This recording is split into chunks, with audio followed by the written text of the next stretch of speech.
Assalamualaikum warahmatullahi wabarakatuh. Innal hamdalillah nahmaduhu wa nasta'inuhu wa nastaghfiruh wa na'udzu billahi min syururi anfusina wa min sayyiati a'malina may yahdihillahu fala mudhillalah wa may yudlil fala hadiyalah.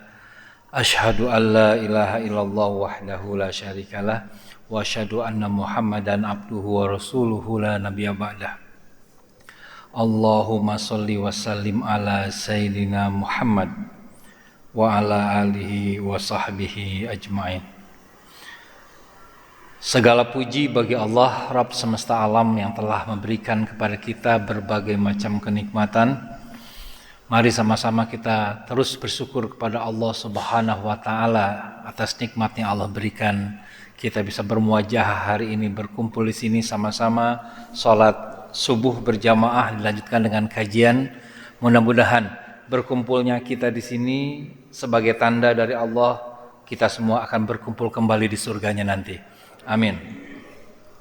Sholawat teriring salam semoga tetap tercurah limpahkan kepada junjungan alam sang suri tauladan Nabiullah Muhammad sallallahu alaihi wasallam beserta keluarganya, sahabatnya, pengikutnya, pengikut dari pengikutnya hingga akhir zaman. Semoga atas izin Allah kita kelak mendapatkan syafaat dari beliau. Amin ya Allah ya Rabbal alamin. Apa kabar jemaah sekalian? Alhamdulillah, luar biasa, Allahu Akbar. Semoga semakin sehat, semakin bertakwa kepada Allah. Ya. Insya Allah tema kita pada kesempatan kajian ba'da subuh hari ini yaitu membangun habit dan akhlak mulia dengan manajemen penting mendesak. Allah Subhanahu wa taala berfirman dalam Quran surat Ali Imran ayat 31, A'udzu billahi minasyaitonir rajim. Qul in kuntum tuhibbunallaha fattabi'uni.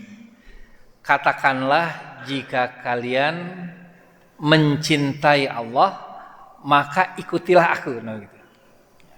Jadi Nabi disuruh mengatakan kepada umat Islam, ya, wahai umat Islam, kalau kalian cinta kepada Allah, ikutilah aku, ikutilah Rasulullah Sallallahu Alaihi Wasallam. Kenapa? Karena kita kan target kita itu ke surga, ke jannahnya Allah. Ya, kalau kita mengikuti langkah orang-orang yang menuju Bandung, sampainya pasti ke Bandung. Ngikutin langkah orang-orang yang menuju Jakarta, sampainya pasti ke Jakarta, kan itu ya. Ngikutin langkah orang-orang yang ke puncak, ya sampainya ke puncak. Nah kalau ngikutin langkah-langkah Nabi, sampainya pasti ke surga, pasti. Tapi kalau ngikutin langkah-langkah setan, sampainya pasti ke neraka, kan gitu. Nah kalau ada orang yang kadang-kadang ikut langkah orang-orang yang ke puncak, kadang-kadang ngikutin langkah orang-orang yang ke Lewiliang. Nah sampainya kemana kira-kira? Nggak jelas ya. Nah sama, jangan sampai kita juga hidupnya nggak jelas. Kadang-kadang ngikutin langkah-langkah Nabi, kadang-kadang ngikutin langkah-langkah setan. Ya, itu nggak jelas nanti ya. Ya. Contohnya apa Kang Zen? Contohnya makan, baca bismillah, itu langkah Nabi kan? Ya, makannya sambil duduk, itu langkah Nabi. Makannya pakai tangan kiri, itu langkah setan. Nah ini kan malaikat tanda kutip bingung nih nyatetnya kan. Ini sedang sunnah Rasul atau bukan kan gitu. Ya. Nah kalau kita cinta kepada Allah, ikutilah Nabi. Yuhibbukumullahu wa yaghfir lakum dzunubakum. Maka kita akan mendapatkan keberkahan dari Allah, yaitu satu, dicintai Allah, dua, mendapatkan ampunan dari Allah Subhanahu wa taala. Wallahu ghafurur rahim. Dan Allah itu Maha Pengampun, Maha Penyayang. Dari ayat ini juga kita belajar kalau ngikutin Nabi, langkahnya, dasarnya, landasannya harus karena cinta kepada Allah. Itu landasan utama. Yang keduanya baru cinta kepada Nabi. Yang berikutnya baru cinta kepada kebenaran. Cinta kepada manusia dan seterusnya. Jangan sampai kita termasuk orang yang lupa bahwa landasan cinta kepada Allah itu adalah nomor satu dalam mengikuti Nabi Muhammad SAW. Bapak-bapak hari ini sholat subuh berjamaah di masjid.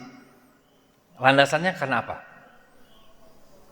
Cinta kepada Allah atau karena terpaksa? Takut masuk neraka misalkan. Atau karena landasan-landasan lainnya. Nah, cinta kepada Allah ini perlu kita tempatkan yang paling tinggi supaya kita mengikuti nabinya itu dengan nyaman. Dan dalam surat Al-Ahzab ayat 21 dijelaskan, ini sedikit saya gambarkan tentang cinta kepada Allahnya itu seperti apa ya. A'udzubillahi minasyaitonirrajim. Laqad kana lakum fi Rasulillahi uswatun hasanah. Sungguh, nah, la itu sungguh, qad ini juga sungguh. Jadi sungguh-sungguh banget telah ada pada diri kalian, bagi kalian pada diri Rasulullah sallallahu alaihi wasallam uswatun hasanah, contoh yang baik. Contoh ini memang lebih mudah diikuti dibandingkan kata-kata. Ya, dibandingkan nasihat. Karena manusia ternyata secara ilmu komunikasi lebih terpengaruh secara visual dibandingkan vokal. Manusia lebih terpengaruh secara visual dibandingkan vokal, ya. Lebih terpengaruh dengan apa yang dilihat, yang dikasih contoh dibandingkan dengan apa yang dinasihati dikatakan. Contoh, Pak, dalam dua tangan saya ini ada berapa jari, Pak? Boleh dijawab dengan kompak biar semangat ya, biar wah luar biasa gitu ya. Ada berapa jumlah jari di kedua tangan saya? 10. Pertanyaannya, berapa jumlah jari dalam 10 tangan? Berapa? 100. Saya tadi bertanya bagaimana Pak? Berapa jumlah jari dalam 10 tangan? Jawabannya berapa? 100. Kalau dalam 2 tangan berapa Pak? 10. Satu tangan? 5. 5 kali 10 berapa Pak? Tadi kok jawabnya 100? Kan berapa jumlah jari dalam 10 tangan? Berapa Pak jarinya Pak? 50. Jadi tadi kenapa jawabnya 100? Kompak lagi. Karena manusia itu makhluk visual. Nggak dengar itu pertanyaannya. Pertanyaan didengar tapi tidak diperhatikan. Cuman gara-gara ada 2 tangan yang muncul langsung dikalikan 10. Padahal 5 kali 10 adalah 50 ya. Oke. Nah, Nabi ini ya, mencontoh Nabi ini memang luar biasa, tidak mudah. Padahal di sini kita disuruh sungguh-sungguh mencontoh Nabi. Mencontoh Nabi itu harus sungguh-sungguh, bukan apa adanya. Maka dalam pendidikan sekarang ini kan ada istilah deep learning. Ngikutin nggak Pak? Ya, jadi Menteri Pendidikan Indonesia yang sekarang ini, kalau dulu kan yang populernya namanya kurikulum merdeka ya. Nah, sekarang ada istilah deep learning. Deep learning itu pembelajaran mendalam. Nah, lawannya surface learning, pembelajaran cuman bagian luarnya aja, kulitnya aja. Deep learning. Nah, mencontoh Nabi juga harus deep. Nah, rata-rata kita, wallahu alam, saya hanya mengamati, memperhatikan, mudah-mudahan salah, cuma rata-rata kita tuh mencontoh Nabi hanya dari sisi surface yang kelihatan. Yang kelihatan. Nabi itu syahadatnya gini, apa gini-gini sih? Nah, gitu kan. Yang kelihatan, ya. Nabi itu tangannya di sini, apa di sini, apa di sini sih? Kalau sedang habis takbiratul ihram kan gitu. Itu yang kelihatan. Padahal di sini ternyata syarat mencontoh Nabi ada 3 dan 3-tiganya bukan perkara yang terlihat. 1, liman kana yarjullah. Kamu tuh bisa nyontoh Nabi kalau kamu hanya berharap kepada Allah. Kalau masih berharap kepada yang lain, apalagi sekarang kan paling ininya fulus ya Pak ya, yang paling menggoda ya. Harta, tahta, wanita bagi laki-laki kan itu. Harapan kita itu nggak menjadikan Allah nomor 1. Padahal tadi wa in kuntum tuhibbunallah. Kalau kalian betul-betul cinta kepada Allah ya, fattabi'u. Nih. Jadi nyontoh akunya, ngikutin akunya itu harus karena cinta. Cinta itu apa? Ya ini diterjemahkan di sini. Liman kana yarjullah. Kalau kamu hanya berharap kepada Allah, berarti kamu cinta kepada Allah. Ditambah lagi wal yaumal akhir. Kalau kamu fokusnya ke akhirat. Tapi jangan lupa dunia, kan gitu ayatnya. Yang kedua. Yang ketiga, wa dzakarallaha katsira. Kalau kamu lebih sering ingat Allah dibandingkan ingat makhluk, nah gitu. Kalau digunakan kalimat ringkasnya, maka liman kana yarjullah itu artinya kalau kamu ikhlas hanya berharap kepada Allah. Kalau wal yaumal akhir, kalau kamu cerdas karena lebih mengutamakan akhirat dibandingkan dunia. Itu orang cerdas kan begitu. Dan wa dzakarallaha katsira, kalau kamu waras. Kenapa? Lebih sering ingat Allah dibandingkan makhluk.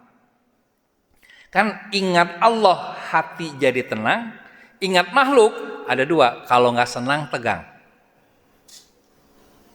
Bapak kalau mengingat memori masa lalu, kejadian masa lalu, perasaannya tenang, senang apa tegang? Ingat masa lalu Pak? Tergantung yang diingatnya, betul nggak? Kalau yang diingat kejadian yang menarik, senang. Kalau yang ingat kejadian yang mengecewakan, tegang. Tapi ingat Allah nggak harus ke masa lalu. Saat ini juga kita bisa mengingat Allah. Maka orang ikhlas, orang cerdas, orang waras. Nah ini, yang 3 as nih ya. Inilah orang-orang yang bisa mencontoh Nabi Muhammad SAW dengan lakon, dengan sungguh-sungguh. Ya, oke.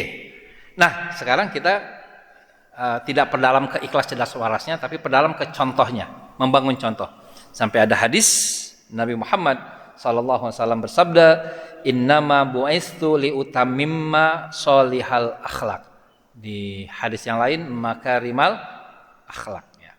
Sesungguhnya aku diutus untuk menyempurnakan akhlak yang baik, menyempurnakan akhlak yang mulia. Ya.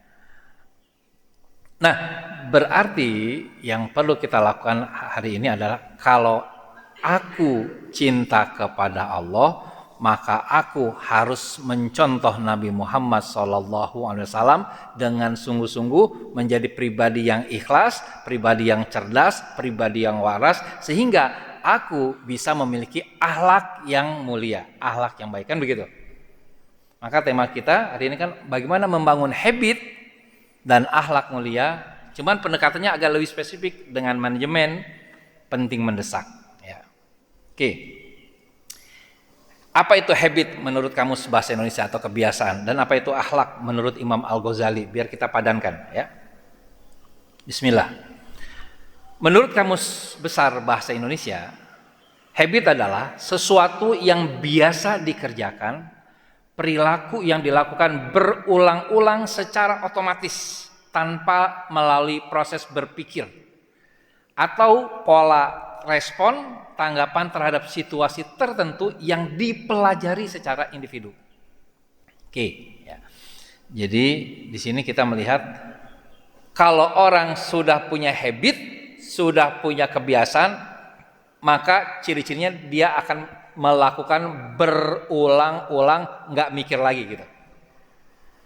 Karena Pak sudah jadi terbiasa. Contoh, bapak-bapak di sini setiap jam 3 malam pasti bangun. Nah, itu udah habit tuh. Mau bangun mikir dulu nggak Pak? Siapa di sini yang bangun tidur mikir dulu? Nggak ada. Ya, ini udah jadi habit. Ya, bapak misalkan punya habit jam 7 pagi perut pasti lapar, pengen sarapan. Nah, udah habit, berarti habitnya sarapan jam 7 misalkan gitu ya. Itu habit ya, contoh ya. Dan juga yang disebut dengan habit atau kebiasaan, respon terhadap situasi tertentu yang dipelajari secara khusus. Itu membentuk kebiasaan. Dipelajari ini berarti membentuk skill. Jadi orang yang habitnya setiap pagi, jam pagi lah. Ya. Setiap ini aja, setiap sore habis asar sampai maghrib habitnya main bulu tangkis, maka dia punya skill bulu tangkis. Nggak mungkin skillnya pingpong kan gitu ya, karena yang dilatih skill bulu tangkis. Nah itu habit, itu kebiasaan. Jadi kebiasaan itu sesuatu yang sudah otomatis, yang nggak perlu dipikirin lagi karena dia sudah nancep di jiwa nih, nggak perlu dipikirin lagi, dan dia bisa menjadi skill, menjadi keahlian, kebiasaan. Itu habit. Dan apa itu akhlak? Menurut Imam Al-Ghazali. Kalau menurut kamus bahasa Indonesia, akhlak itu perangai artinya ya. Perangai ya. perilaku. Nah, akhlak adalah suatu sifat yang tertanam dengan kokoh di dalam jiwa manusia yang menjadi sumber lahirnya perbuatan-perbuatan, tindakan-tindakan dengan gampang dan mudah tanpa membutuhkan pemikiran dan pertimbangan. Kalau kita lihat sekilas, mirip nggak Pak? Habit sama akhlak. Mirip ya? Kenapa? Karena tidak butuh pemikiran dan pertimbangan lagi, sudah otomatis akhlak. Ya. Cuman memang akhlak ini lebih tinggi lagi levelnya dibandingkan kebiasaan. Jadi kalau saya buat polanya ya, maka kebiasaan itu membentuk keyakinan, garis miring skill ya. Kalau skill itu yang di luar, yang kelihatan, kalau keyakinan itu soft skill kan gitu, belief system. Sedangkan keyakinan membentuk akhlak. Nanti ujung-ujungnya akhlak membentuk nasib. Nah, gitu. Jadi nasib kita tergantung dari akhlak kita, akhlak kita tergantung dari keyakinan-keyakinan yang kita taruh di sini, dan keyakinan kita tergantung dari kebiasaan kita sehari-hari. Jadi kebiasaan membentuk nasib ujungnya. Maka bapak-bapak lihat aja anak-anak di rumah, kebiasaan anak-anak bapak apa, ya nasib masa depannya udah kelihatan sebetulnya dari kebiasaannya. Ya kalau kebiasaannya main pingpong, ya masa depannya jago main pingpong kan gitu. Ya kebiasaannya sudah bertakwa kepada Allah, ya sholatnya sudah terbiasa tanpa lagi disuruh, insya Allah nanti sholatnya juga akan menjadi kenikmatan dalam hidupnya ya. Oke. Nah bicara habit, ada yang good habit atau akhlak mulia, ada yang bad habit atau akhlak tercela. Ya. Sholat berjamaah di masjid maksudnya apa Pak? Good habit. Ya. Merokok maksudnya? Ah ini masih kayaknya masih ada ini nih. Sedikit perbedaan pendapat ya. Oke ya. Oke. Nah, berapa lama sih habit itu terbentuk? Ya. Hingga menjadi keyakinan, bahkan hingga menjadi akhlak. Ini nanti kita akan coba bahas. Kemarin sudah sempat saya sampaikan juga tentang ini beberapa waktu yang lalu ya. Oke. Nah, untuk membentuk habit, Nabi Muhammad SAW pernah bersabda, ahabbul a'mali ilallahi ta'ala adwamuha wa inqal. Amalan yang paling dicintai oleh Allah. Ingat tadi kan, wa in kuntum tuhibbunallah. Jika kalian mencintai Allah, maka ikutilah aku. Allah akan cinta kalian. Berarti kita pengen kan dicintai oleh Allah. Nah, di sini ada pernyataan amalan yang paling dicintai oleh Allah Ta'ala adalah amalan yang kontinu walaupun sedikit. Ya, nah, ini nggak mudah nih ya. Kita maunya sekali banyak ya. Ya, mending mana Pak? Ya sedekah 10 juta tapi setahun sekali, atau sedekah 10.000 setiap subuh. Mending sedekah 10.000 setiap subuh di pandangan Allah Subhanahu wa Ta'ala kan gitu. Yang kontinu. Karena yang kontinu ini akan membentuk keyakinan, itu loh kelebihannya. Kalau yang sesekali, dan yang kontinu itu karena udah yakin pasti nggak dipikirin lagi. Tapi orang yang sedekahnya setahun sekali walaupun 10 juta, dia ingat tahun kemarin aku sedekah 10 juta. 2 tahun yang lalu juga sedekah, misalnya setiap tahun sedekah 10 juta. Dia akan ingat karena sedekahnya jarang, jadi teringat di pikiran. Kalau mau masuk ke bawah sadar, sedekahnya harus sering. Kalau udah sering, kita nggak pikirin lagi. Siapa di antara bapak ibu di sini yang bernapas mikir dulu? Ada nggak? Bernapas, mau bernapas saya mikir dulu. Terus cerita sama orang lain, aku dong barusan bernapas, nggak ada. Kenapa? Karena sudah sangat kebiasaan gitu. Bernapas itu udah jadi kebiasaan yang sangat masuk ke bawah sadar kita. Oke. Di Bogor sekarang sering gempa Pak ya. Tapi gempanya dicicil sama Allah. 2,8, 2, sekian ya. Alhamdulillah. Lebih suka gempa yang dicicil atau gempa langsung gede, Pak? Gempanya 20 tahun sekali aja, cuma langsung 9 skala. Ya, enak yang dicicil, ya. Makan senikmat apapun, ya lebih nikmat makannya dicicil, sesuap, jangan langsung satu piring. Ya. Oke. Nah, di ayat ini dijelaskan tentang istiqomah, ya. Jadi orang yang istiqomah itu yang mengerjakan suatu walaupun sedikit, ya. Ini orang ini akan mendapatkan kelebihan dari Allah Subhanahu wa taala. Langsung artinya aja ya. Sesungguhnya orang-orang yang mengatakan Tuhan kami adalah Allah, kemudian mereka istiqomah, maka malaikat akan turun kepada mereka dengan mengatakan alla takhafu wala tahzanu. Janganlah kalian khawatir, takut, janganlah kalian sedih. Bedanya apa takut sama sedih? Takut mah tentang yang belum terjadi, sedih mah tentang yang sudah terjadi, begitu. Ya, itu bedain ya. Takut itu tentang sesuatu yang belum terjadi, berarti tentang masa depan tuh takut, khawatir. Ya. Nah, artinya apa? Sekarang kan sedang populer penyakit yang namanya anxiety disorder, gangguan kecemasan. Cemas mah manusiawi, tapi kalau sudah ada disorder, udah ada gangguan, ini yang bermasalah. Nah, kenapa seseorang itu ya punya kecemasan yang berlebihan? Di sini udah ketahuan, karena kurang istiqomah. Ya. Untuk menghilangkan anxiety, tingkatkan istiqomah. Nggak apa-apa, dikit-dikit aja. Ya. Dan gembirakanlah mereka, sukacitakanlah mereka dengan jannah, dengan surga yang dijanjikan Allah kepadamu. Insyaallah ya. Jadi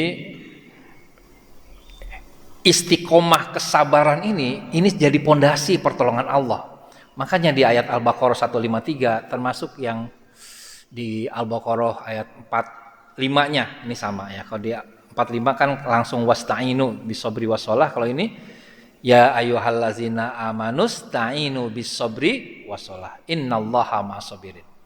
Wahai orang-orang yang beriman, jadikanlah penolong bagi kalian itu dengan sabar dan sholat.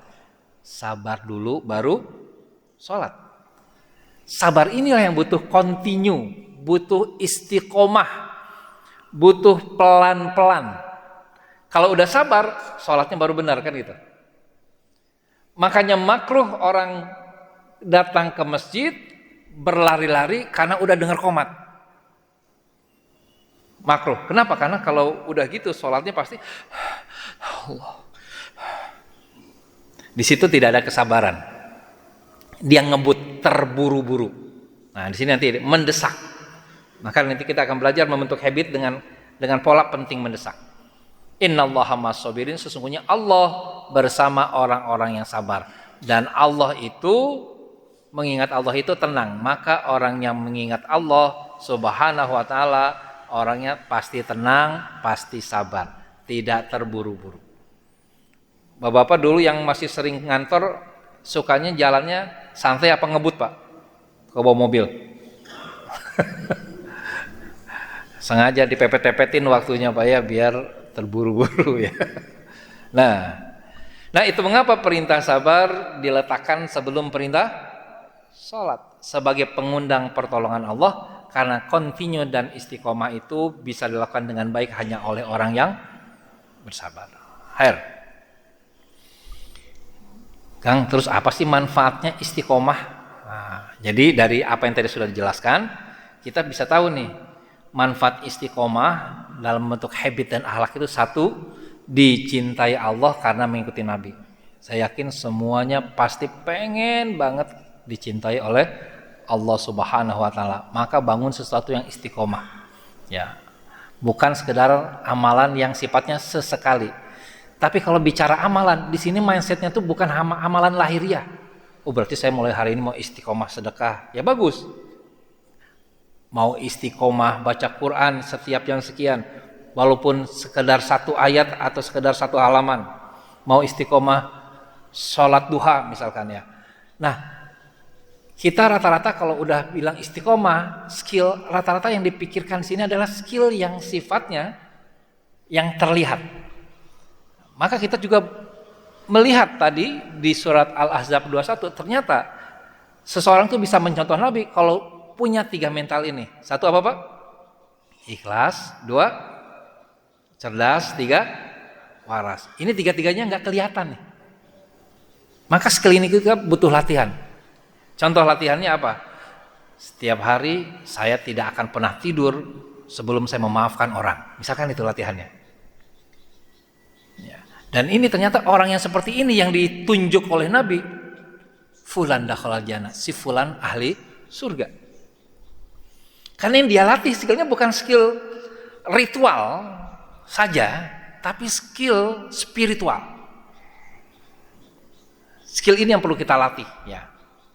Maka dicintai Allah karena mengikuti Nabi. Skill memaafkan, karena memaafkan itu skill, butuh latihan untuk bisa memiliki skill memaafkan.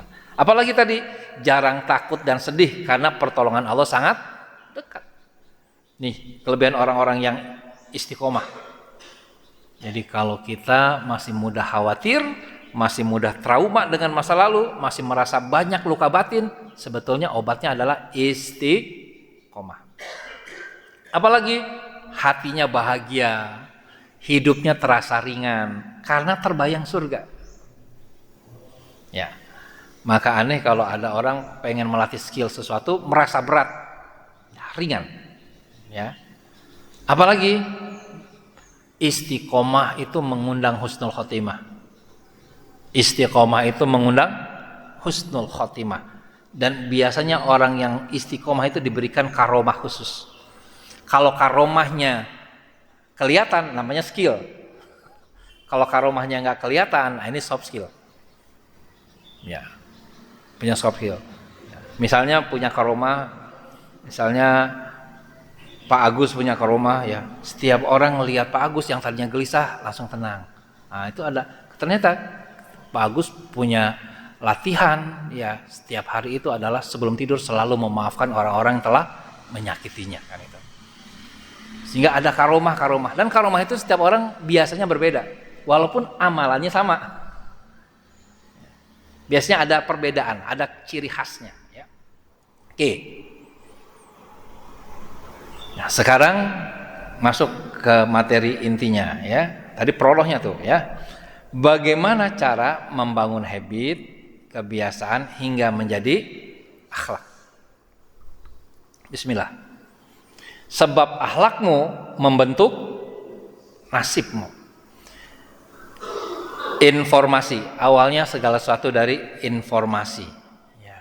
Akhlak seseorang itu sangat terkait dengan informasi. Kita bisa buktikan, ya. Orang-orang zaman dulu, zaman bapak-bapak ini kan saya lihat dari wajah bapak-bapak di sini rata-rata sudah 17 tahun ke atas nih usianya ini. Zaman dulu bapak masih kecil, itu disuruh sama orang tua rata-rata ngelawan, nolak atau nurut, Pak? Nurut. Kenapa? Enggak banyak informasi yang diterima. Jadi makin banyak informasi, ini makin banyak tugas. Karena informasi itu punya hak. Haknya informasi apa? Diolah jadi ilmu. Jadi kalau kita habis mengakses informasi, sebagai orang beriman harus mengolah ini maksudnya apa nih? Maka orang-orang yang dapat informasi nggak diolah jadi ilmu, dia kena penyakit yang sekarang sedang populer namanya brain rot. Pernah dengar? Brain rot, pembusukan otak. Kenapa? Cuman nyerap informasi tapi nggak dimanai. Dan itu rata-rata yang kena brain rot itu yang mengakses informasi antara 15 detik sampai 30 detikan.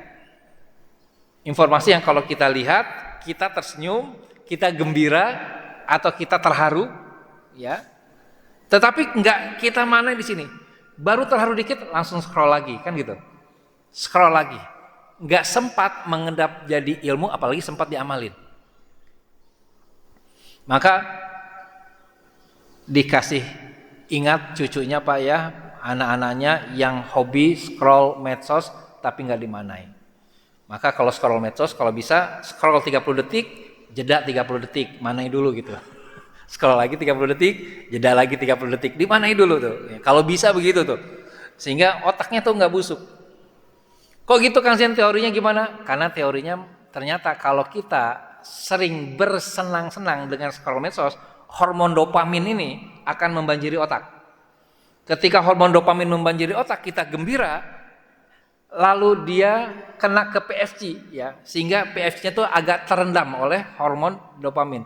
Maka PFC atau prefrontal cortex ini tidak bisa berpikir dengan baik. PFC itu kan otak berpikir bagian depan nih, otak khalifah kita, nah, otak leader kita tuh ada di depan.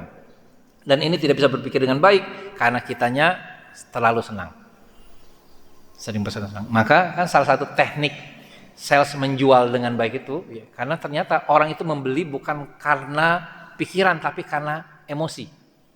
Dibuat senang, dibuat bahagia, calon kliennya dijual, beli dia, kan begitu. Kalau udah senang, sudah percaya sama kita, dia nggak mikir lagi. Ya, kalau kamu yang jualan, aku yakin pasti produknya bagus, kan begitu. Udah nggak mikir lagi, ya. Nah, yang membuat kita sulit berpikir adalah menerima akses informasi terus-menerus, tapi nggak kita olah. Maka haknya informasi itu diolah jadi ilmu. Semua makhluk itu punya hak. Semua makhluk punya hak. Haknya baju dipakai, ya. Haknya sepatu dipakai di kakinya. Nah, haknya informasi jadi ilmu. Haknya ilmu apa? Haknya ilmu itu dia akan berubah menjadi 3 hal. 1 namanya keinginan. Keinginan itu sesuatu yang masih level bawah. 2 niat, itu udah level atas. Yang lebih atas lagi sudah yang mau dikerjakan namanya tekad.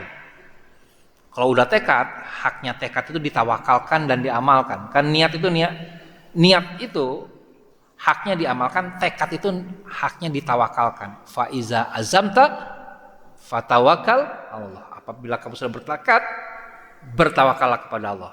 Udah berniat, beramalah. Oke. Terjadi amal. Nah, pas beramalnya ini yang penting dalam membangun habit. Apakah amalnya sukarela atau suka paksa?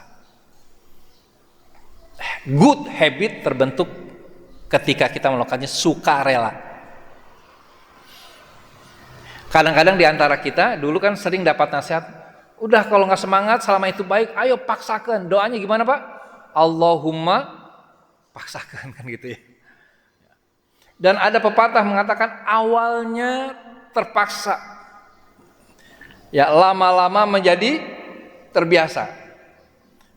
Kalau awalnya doang sih nggak apa-apa, tapi kenyataan yang ada sekarang saya memperhatikan awalnya terpaksa, lama-lama jadi terbiasa terpaksa. Jadi yang terbiasa terpaksanya Pak, karena yang dilatih terpaksanya bukan amalnya. Maka sejak awal liman kana yarjullah, ikhlas, wal yaumal akhir, cerdas, wa zakarallah katsira, ya waras, itu penting yang membuat seseorang jadi sukarela dalam beramal.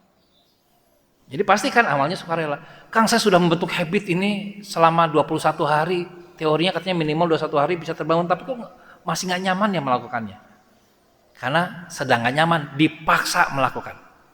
Malah ada tekniknya tuh, dialirkan dulu, diizinkan dulu rasa nggak nyamannya hadir, nanti dilepaskan. Nah, itu pernah saya sampaikan beberapa kali sini tentang teori melepaskan.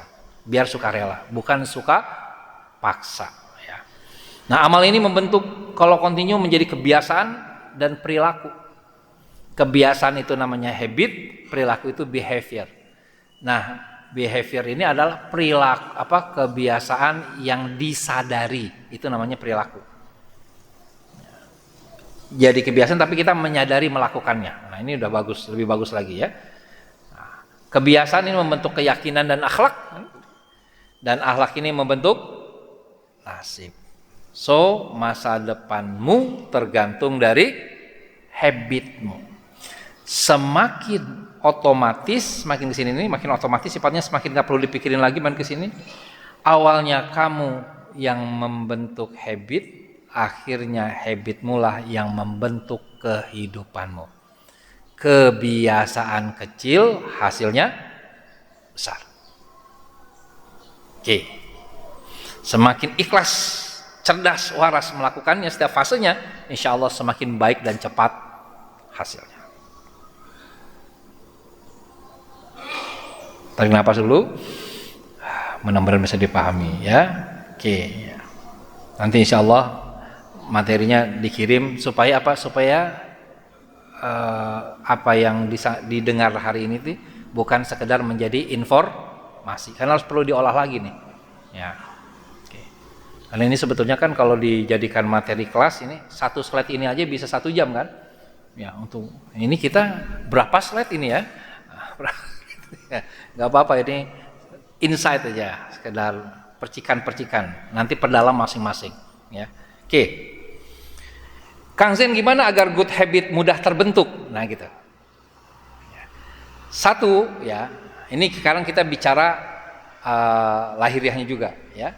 Buatlah mudah untuk dikerjakan, dekat dan dikit, nah gitu. Aksesnya dekat dan sedikit.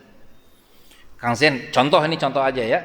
Saya pengen punya habit setiap pagi baca Al-Masyurat misalkan.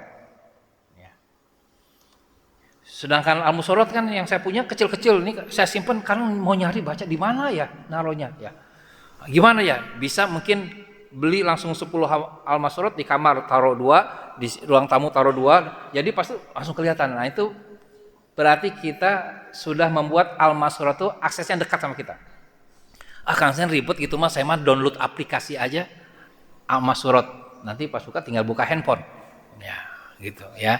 Nah, itu contoh upaya agar kita punya good habit, aksesnya dekat dan bacanya sedikit-sedikit aja. Maksudnya gimana Kang Sen? Ya Al-Masyurat kan lumayan tuh kalau dibaca, apalagi 3 kali bisa 30 menit lebih tuh. Kalau baca satu kali mungkin 10 sampai 15 menit. Ya, saya kan daripada baca nggak paham Kang Sen, saya pilih 3 kalimat yang saya sukai aja dulu dari Al-Masyurat ya. Saya suka ini baca Bismillahirrahmanirrahim ma'asmi saya wa fil ardi wa fis samai wa huwa samiun alim. Saya suka ini Sayyidul Istighfar. Saya suka baca yang ini baca ini. Ya 3 aja dulu. Tapi bacanya saya tenang, nyaman. Ya itu dulu aja. Daripada baca semuanya nggak paham. Gitu. Ya. Oke. Kemudian kalau bisa buat komunitas saling mengingatkan.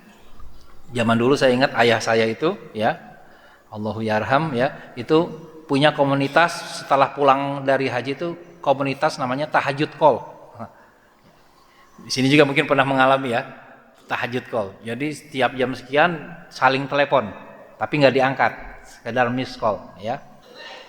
Buat komunitas itu saling mengingatkan. Kemudian, ini penting tadi, lakukan dengan nikmat atau sukarela. Karena itu yang paling cepat membentuk habit. Atau bahasa lainnya mindfulness, kekinian. Ya. Sadar penuh sedang melakukannya. Kemudian, nah ini juga bagus, syukuri dan rayakan setiap kamu berhasil melakukannya. Setiap habis baca selesai misalnya Al-Masyuratnya ya, atau tahajudnya, misalnya disyukuri dengan cara misalkan insyaallah alhamdulillah ini saya baca Al-Masyurat, saya mau bersyukurnya apa ya Bapak-bapak yang merayakannya sekarang, apa senangnya apa Pak? Merayakan itu lebih kepada senang sih. Misalnya kalau masih anak-anak, aku rayakan beli es krim misalkan gitu.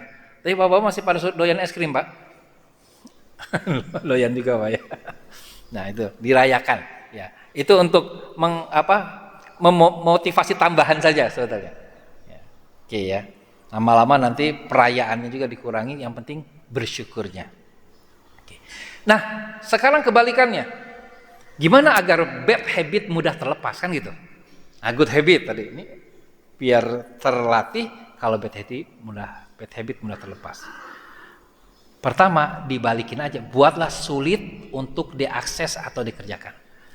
Misalkan kalau ibu-ibu, bapak-bapak mah enggak, insyaallah ya.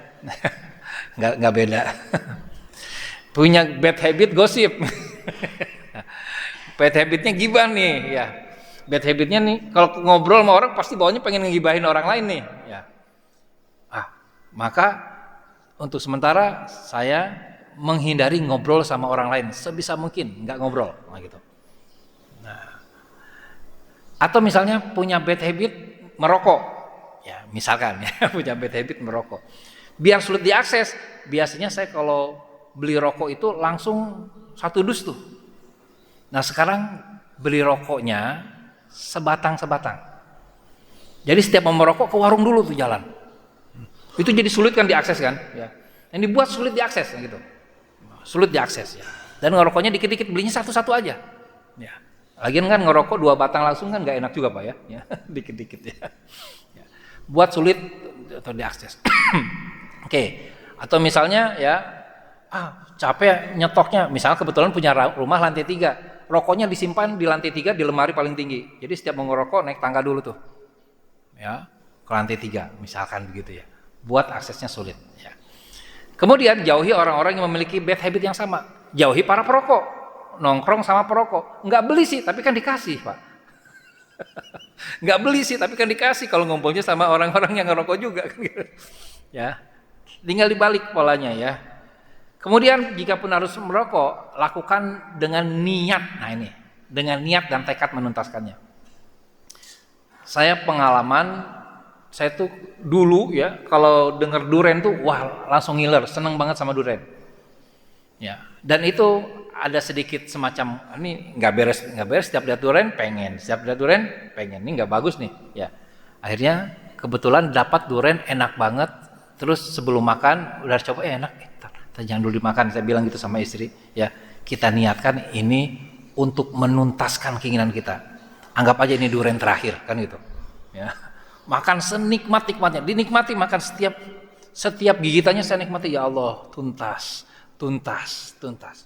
Dan setelah makan durian itu Pak, betul Masya Allah ya, saya juga kaget, bisa gitu ya, hampir 2 tahun lah saya nggak lihat durian itu udah biasa, sama dengan lihat jeruk lah kayak gitu, lihat buah-buahan lainnya, ya, bukan gadoyan bukan, ya, jadi biasa aja, jadi netral gitu. Ya. Kenapa? Karena ada niat menuntaskannya. Ya, jadi pas rokok ya dituntaskan, diniatkan. Nikmatnya ya Allah, ini rokok terakhirku. Kalau nggak rokoknya yang mati, aku yang mati. Misalkan. Gitu ya. Oke ya. Oke. Tapi jika ada rasa bersalah, beristighfarlah dengan kesadaran penuh setelah merokok. Ya, bukan dirakayakan, bukan disyukuri, tapi diistighfari. Astagfirullahaladzim. Merasa bersalah, walaupun nantinya masih merokok lagi, istighfar lagi terus. Nanti lama-kelamaan bad habitnya akan terlepas. Lebih bagus melepas bad habit merokok dengan pembiasaannya dikurangi pelan-pelan daripada dengan punten ya. Mungkin diterapi sesuatu yang hilang kesadarannya, terus habis itu tiba-tiba jadi benci sama rokok. Nah itu instan, itu biasanya hasilnya tidak permanen. Ya. Oke. Nah, membangun manajemen kebiasaan penting mendesak bagaimana Kang Sen? Oke. Orang yang cerdas adalah orang yang mengkoreksi dirinya dan beramal sebagai bekal setelah mati. Ini orang cerdas. Ya, lebih ingat akhirat dibandingkan dunia. I'malu dunyaka ka'annaka ta'isu abadan. Bekerjalah kalian untuk dunia kalian seakan-akan kalian akan hidup selamanya. Dan bekerjalah kalian untuk akhirat kalian seakan-akan kalian akan mati besok. Pak, coba secara ilmu keterdesakan. Kalau kerja dunia seakan-akan akan hidup selama-lamanya. Berarti deadline-nya panjang apa pendek, Pak? Panjang. Nyantai dong. Bicara dunia berarti kudu nyantai, kan masih panjang ya. Tapi bekerjalah untuk akhiratmu, beramalah untuk akhiratmu seakan-akan kamu mati besok. Berarti deadline-nya apa? Pendek. Secara keterdesakan lebih penting, lebih terdesak, mendesak urusan akhirat. Ya, ini bukan hadis tapi bagus buat pepatah. Ayat Qur'annya ini ya. Dan carilah atas anugerah yang Allah berikan kepadamu, kebahagiaan akhirat, tapi jangan lupakan nasibmu di dunia. Jadi kejarlah akhirat, jangan lupa dunia. Ini masalah penting. Masalah keterdesakan yang lebih mendesak itu akhirat, juga masalah penting juga yang lebih penting ini adalah dunia ya. Akhirat ya. Tapi jangan lupa dunia. Berarti penting nih kita atur mana yang penting, mana yang tidak penting, mana yang mendesak, mana yang tidak mendesak ya. Dunia sementara, akhirat selamanya. Orang cerdas itu akhirat tapi nggak lupa dunia, sedangkan orang dungu, orang jahil dunia aja yang dipikirinnya ya. Padahal disampaikan ya, Allah itu punya 100 rahmat ya. Satu rahmat di dunia sampai nanti dunia ini hancur, 99 rahmatnya itu nanti di akhirat Maka orang yang cerdas itu pasti ngejar yang 99 dibandingkan yang 1. Ya. Oke. Ya, di sini juga kita disuruh ya berpikir ya, dan tidaklah kehidupan dunia ini selain dari main-main dan senda gurau belaka, dan sungguh kampung akhirat itu lebih baik bagi orang-orang yang bertakwa. Apakah kalian nggak cerdas kan gitu? Ya. Dan dialah yang menghidupkan dan mematikan, dan dialah yang mengatur pertukaran malam dan siang. Ayo, apakah kalian nggak cerdas? Kenapa? Ini kalau 2 ayat ini digabungkan, kita punya mana? Coba bayangin lagi asik ngejar dunia, tiba-tiba mati. Ngejar dunia, tiba-tiba mati. Apakah itu orang yang sangat tidak cerdas kan itu? Ya. Nauzubillahi min dzalik. Oke. Maka ya Allah juga berfirman, barang siapa yang menghendaki keuntungan di akhirat, akan kami tambah keuntungan itu baginya di dunia. Dan barang siapa yang hanya menghendaki keuntungan di dunia, kami berikan kepadanya sebagian dari keuntungan dunia, dan tidak ada baginya suatu bagian pun di akhirat. Wah, rugi aja. Ya, oke. Kita lihat mindset kita sudah ukhrawi atau belum. Apalagi kemarin kan Ustadz Salim Afilah itu kan menceritakan juga tentang pentingnya mengejar akhirat. Oke. Jadi orang yang cerdas itu mampu memilah dan memilih mana yang sementara dan mana yang selamanya, mana kebutuhan dan mana keinginan. Ya. Makan kebutuhan apa keinginan, Pak? Kebutuhan. Habis makan sarapan terus ngebaso. Nah, keinginan. Menikah kebutuhan apa keinginan, Pak? Kebutuhan. Habis nikah pengen nikah lagi? Kebutuhan apa keinginan, Pak? Mana yang penting dan mana yang tidak penting, mana yang mendesak dan mana yang tidak mendesak. Penting kebalikannya tidak penting, mendesak kebalikannya tidak mendesak. Nah, jadi ada 4 zona di sini. Zona 1, zona penting dan mendesak disebut zona lekas, harus lekas-lekas selesaikan. Bawaannya biasanya tegang, walaupun ada juga yang tetap lapang. Yang nomor 2, zona penting tapi nggak mendesak. Nah, ini namanya zona cerdas. Melakukan sesuatu nggak terburu-buru. Zona 3, mendesak tapi tak penting. Nah, ini zona terkuras. Melakukan sesuatu yang mendesak tapi nggak penting buat kita tuh, terkuras energinya. Nanti ada contoh-contohnya. Yang keempat, udah mah nggak penting, nggak mendesak. Ini zona sepintas. Artinya sepintas, senang-senang, hiburan-hiburan. Ya, bawaannya senang, kelamaan senang, akhirnya tegang. Ya. Jika hidupmu ingin lapang dan senang, maka sering-seringlah berada di zona cerdas. Oke, ya. Jadi pelajari lagi, dibaca-baca lagi, ya. Dan terakhir, slide terakhir ini, Pak, ya. Ada penting, tak penting, mendesak, tak mendesak. Kalau di sini berarti apa, Pak?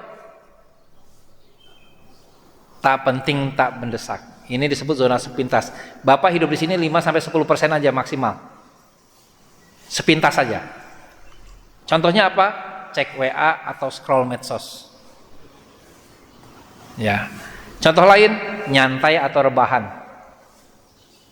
Contoh lain, hiburan-hiburan duniawi. Ya. Bukan berarti cek WA 5%, scroll medsos 5%, nyantai 5%. Bukan gitu, Pak, cara bacanya ya. Maksudnya semuanya totalnya tuh 5-10%. Ya. Gosip, nongkrong, nah itu. Ya. Nyantai ya. Senang-senang ngobrol.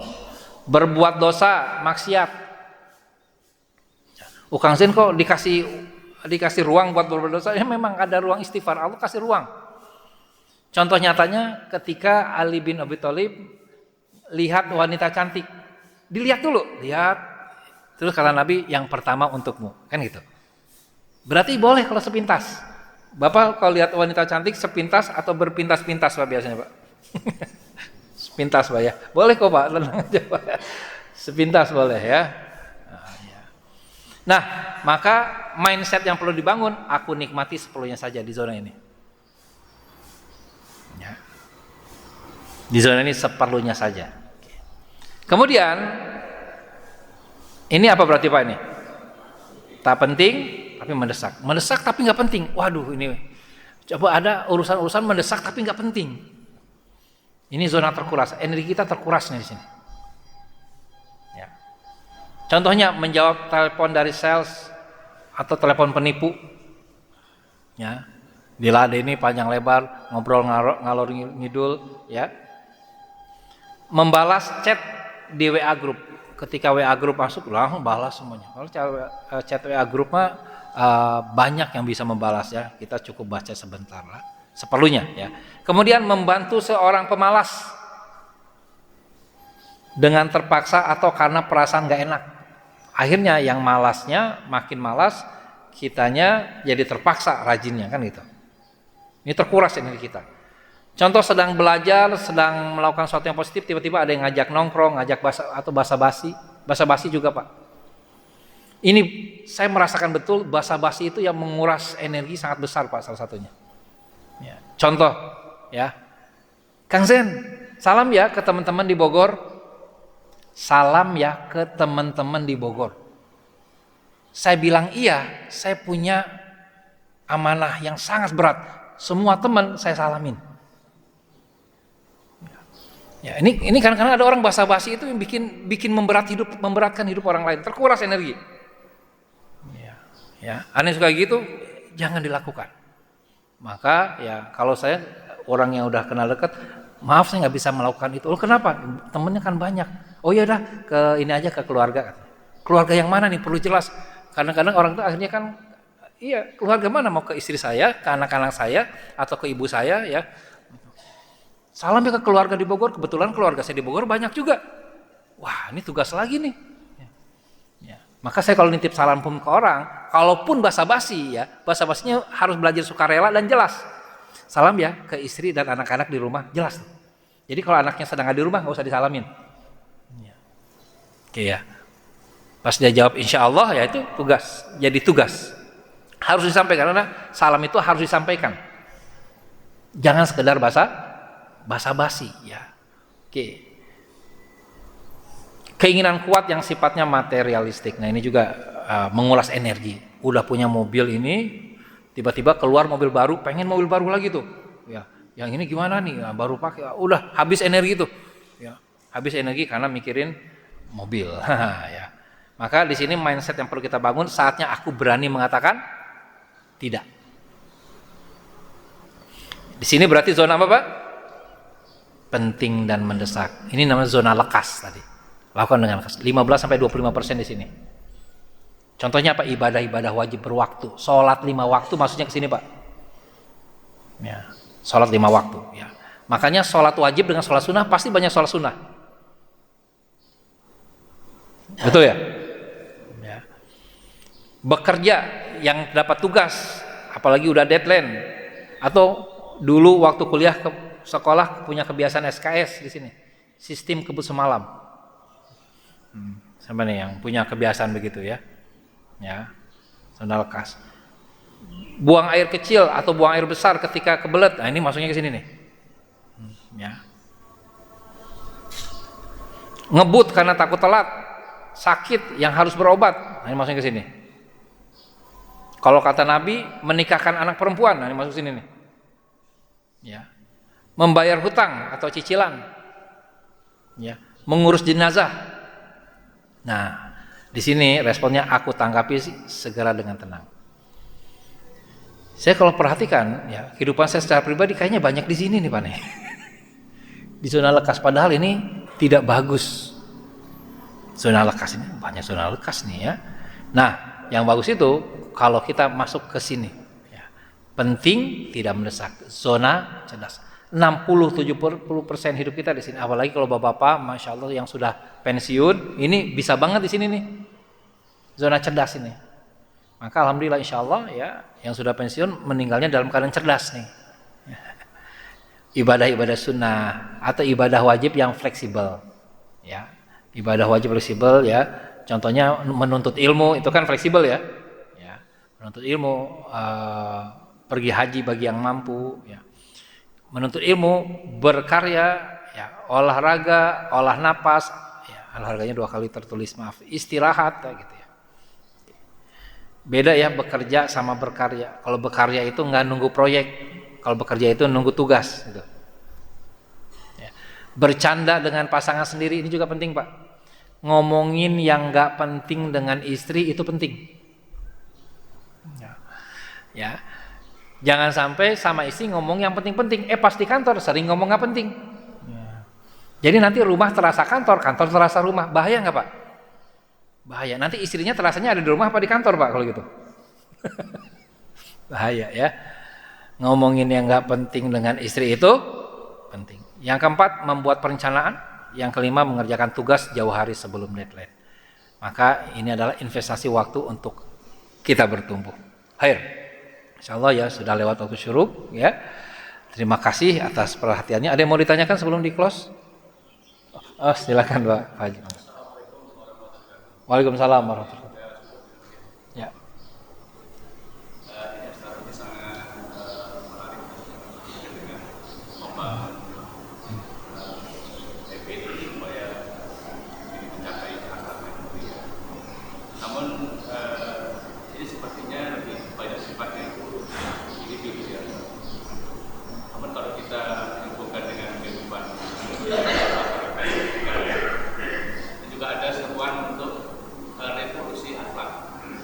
Revolusi akhlak ya. Revolusi akhlak. Di mana perlu ada yang sifatnya secara mendasar, menyeluruh dan integral. Ya. Untuk mencapai akhlak mulia dalam rangka kehidupan bermasyarakat dan bernegara secara nasional. Ya. Mohon tanggapannya Ustaz. Terima kasih. Ya, pertanyaan yang bagus ya.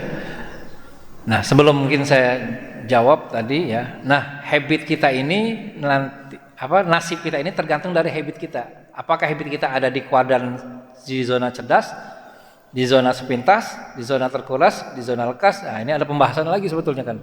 Ya. Nanti nasib kita ini tergantung dari mana habit kita. Nah, dari personal habit masuk kepada komunitas habit disebut culture namanya budaya. Jadi budaya itu habit-habit personal yang mirip bersatu, maka dia jadi budaya. Nah, budaya ini kalau di-upgrade lagi, ditingkatkan lagi menjadi lebih internasional, dia namanya menjadi peradaban. Jadi polanya begitu. Akhlak personal membentuk akhlak komunitas, membentuk akhlak internasional, begitu. Akhlak internasional namanya peradaban, akhlak komunitas namanya budaya, ya. Akhlak personal ya akhlak namanya. Maka memang butuh sistem kalau untuk sampai kepada akhlak yang sifatnya komunitas, misalnya di Indonesia. Nah, di Indonesia sekarang kan sudah mulai itu dibuat, walaupun masih mungkin sebagian jargon-jargon aja. Akhlak, nah itu jargon. Yang BUMN berakhlak atau yang akhlak tuh ya? Saya lupa tuh. A, amanah katanya. Ya. K, kompeten. Ya. H, harmonis. Ya. L, loyal. A, adaptif. K, yang lagi kolaboratif. Ya. Tapi mungkin sekarang masih dominan di jargon. Ya.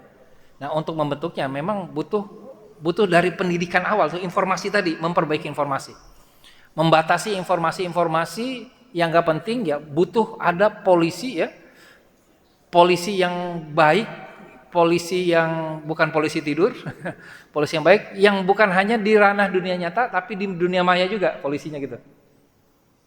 Jadi kalau ada orang bikin konten dan dianggap nih konten ini sebetulnya bagus menghibur, tetapi ketika seni konsumsi itu membuat orang-orang menjadi kebanyakan informasi, ini butuh sistem memang. Ya, dan itu mudah-mudahan di Indonesia pelan-pelan sudah mulai dibangun, termasuk yang deep learning itu kan juga sudah mulai dibangun di Indonesia. Pelan-pelan. Ya, kita lihat efeknya mungkin 5-10 tahun lagi nih. Ya. Dasarnya itu dari informasi. Semakin banjir informasi, boom informasi, biasanya semakin banyak tugas untuk mengolah jadi ilmu. Kalau informasi, ini saya lihat sedikit saja sebagai gambaran, Pak, sebelum ditutup ya. Kita lihat ini, Pak. Kalau informasi ini kebanyakan nggak sempat diolah jadi ilmu, maka informasi ini akan membentuk keinginan namanya. Tapi kalau udah jadi ilmu, dia akan jadi niat dan tekad. Karena kalau keinginan itu cuma surface, ya. Lihat mobil bagus, ingin, ya. Lihat wanita cantik, ingin. Lihat kuliner enak, ingin. Itu keinginan. Karena keinginan ini datangnya dari informasi. Maka penting banget mengolah informasi jadi ilmu supaya kita tuh nggak banyak keinginan, tapi banyaknya niat dan tekad. Oke ya, mungkin itu ya jawaban sekilasnya. Wallahu a'lam bishawab. Ya, demikian dari saya, semoga bermanfaat untuk kita semua dan semoga Allah memudahkan kita menjadi pribadi-pribadi yang bisa memiliki good habit dan akhlak mulia. Amin ya Allah ya rabbal alamin. Mohon maaf lahir dan batin. Assalamualaikum warahmatullahi wabarakatuh.